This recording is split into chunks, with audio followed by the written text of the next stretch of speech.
Two Aspects of Austerity by Endnotes. Text from endnotes.org.uk. Originally published August 2011. What are we to make of the current round of austerity? Should we believe Keynesians like Paul Krugman when they argue that capitalists are acting against their own best interests and calling for cuts? Are government finances really under stress? Or is it all just a ploy to undermine the last remaining gains won by workers' struggles? Some members of Endnotes throw in their hats. A crisis is first and foremost a crisis for workers, but it is a crisis for workers because it is a crisis for capital. That this is the case is not always so obvious.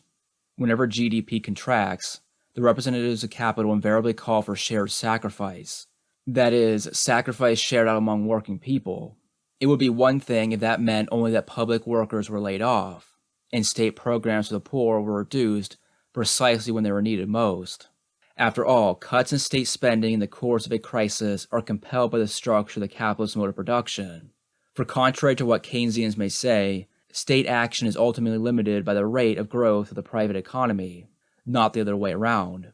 But in reality, austerity never means only temporary measures to deal with a crisis.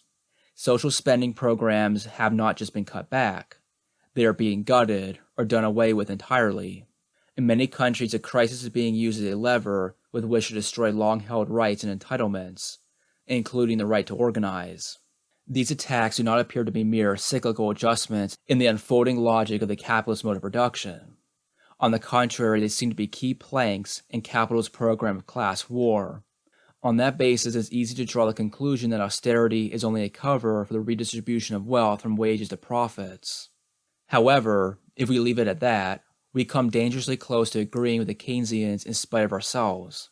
The latter also recognize the maneuvers of capital as efforts to redistribute wealth in favor of profits, but they go on to distinguish between capital's short-term interests, fighting for a larger share of a shrinking pie, and its long-term interests, working with labor to enlarge the pie.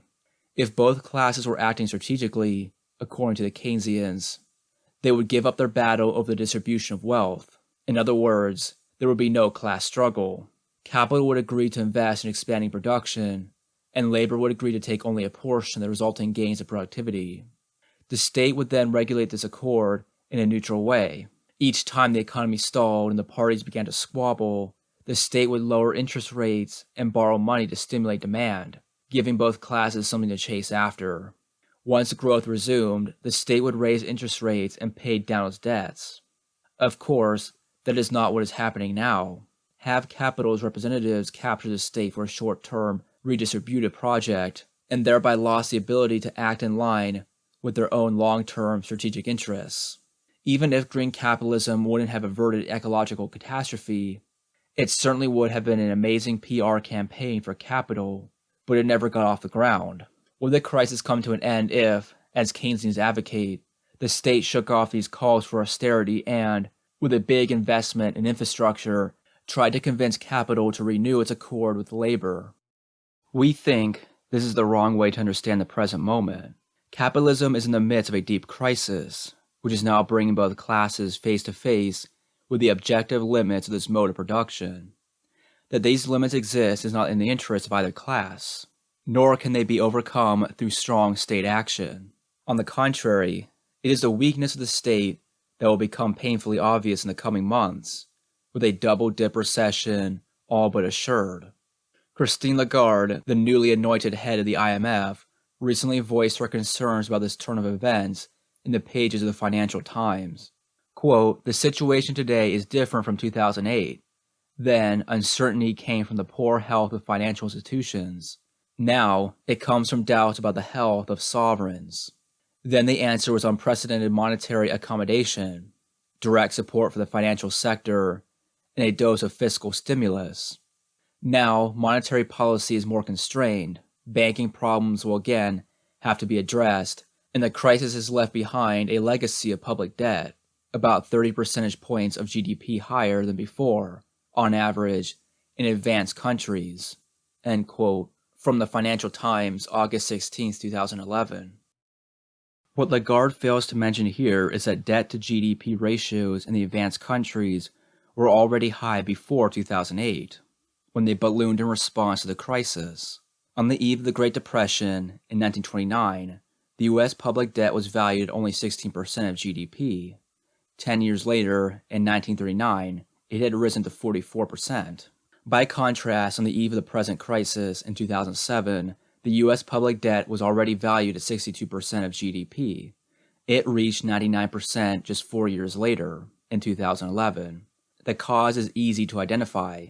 For almost 4 decades, debt-to-GDP ratios in the high-income countries have tended to rise during busts, according to the Keynesian description, but they have refused to fall or have risen even further during booms.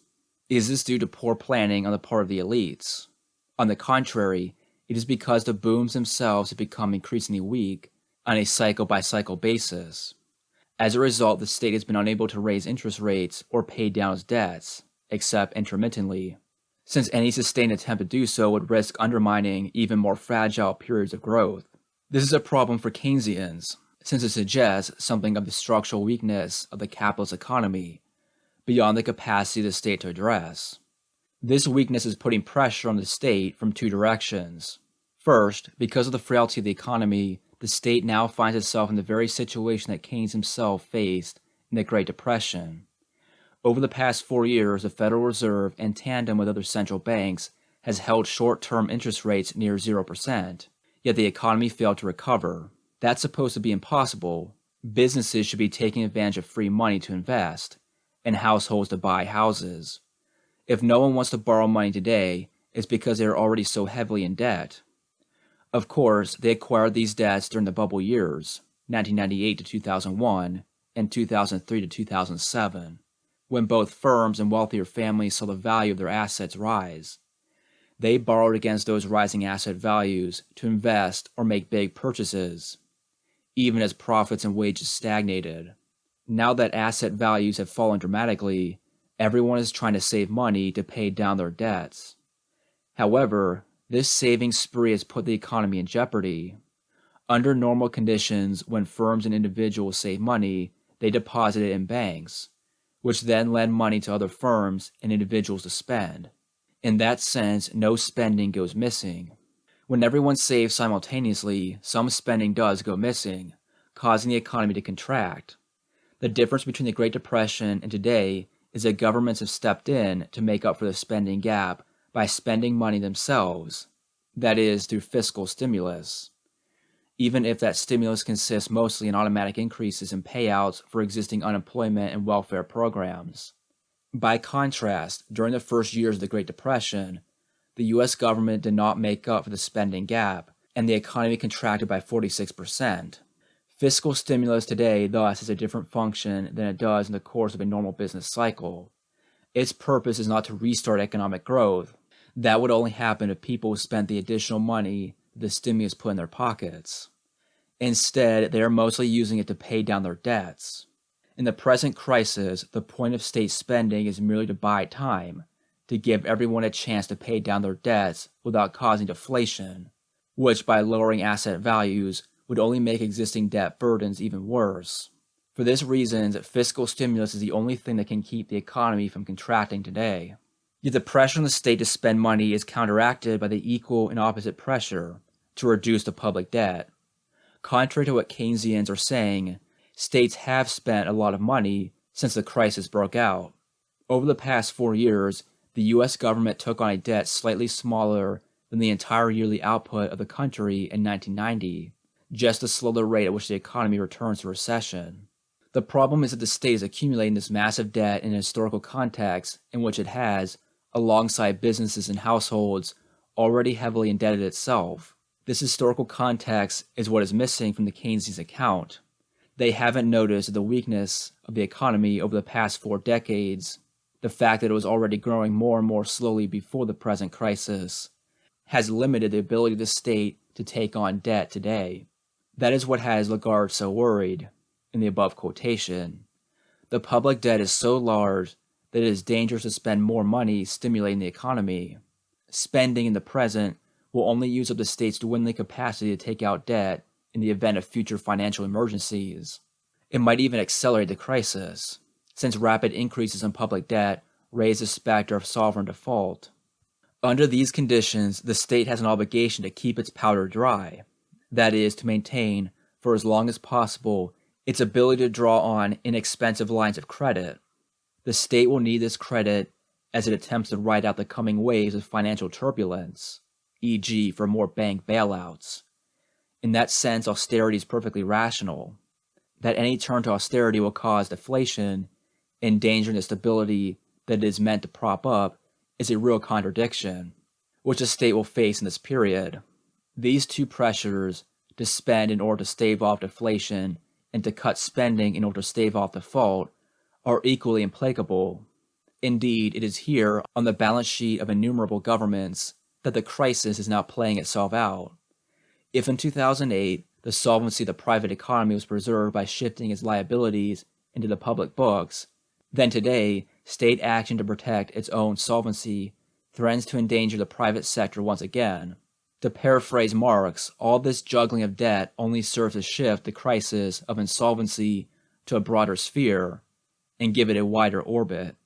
Nevertheless, we must guard against a tendency to mistake this weakness of the capitalist mode of production for a weakness of capital in its struggle with labor. Crises have always tended to strengthen capital's hand in the class struggle, and the Keynesian notion that the state could convince capital not to press its advantage is nothing more than a technocratic fantasy. And the Keynesian notion that the state could convince capital not to press this advantage is nothing more than a technocratic fantasy. In a crisis, the demand for labor falls at the same time as, due to mass layoffs, its supply rises. That alone weakens the bargaining position of workers. Moreover, while it is true that capital suffers losses in the course of a downturn, individual capitalists really find themselves in the sort of existential danger that workers face when they lose their jobs. Capitalists have much larger reserves than working people, so they can usually wait out a crisis, especially when demand for what they produce is depressed. For all these reasons, we have to recognize that the crisis has weakened the position of workers with respect to capital. It is thus no surprise that the latter's representatives are using the crisis to their own advantage by claiming that this or that measure is necessary to restore the rate of profit. Restoring the profit rate really is the only way to create jobs. And in the absence of a massive working class assault on the very existence of class society, workers have no other interest than to find jobs or try to keep them. These are the conceptual difficulties presented by the capitalist crisis. The weakness of the system as a whole is at the same time the weakness of workers in their everyday struggle with capital, and not, as we might expect, their strength. If we don't separate these two moments, we are liable to misunderstand the contradictory nature of austerity in the current crisis.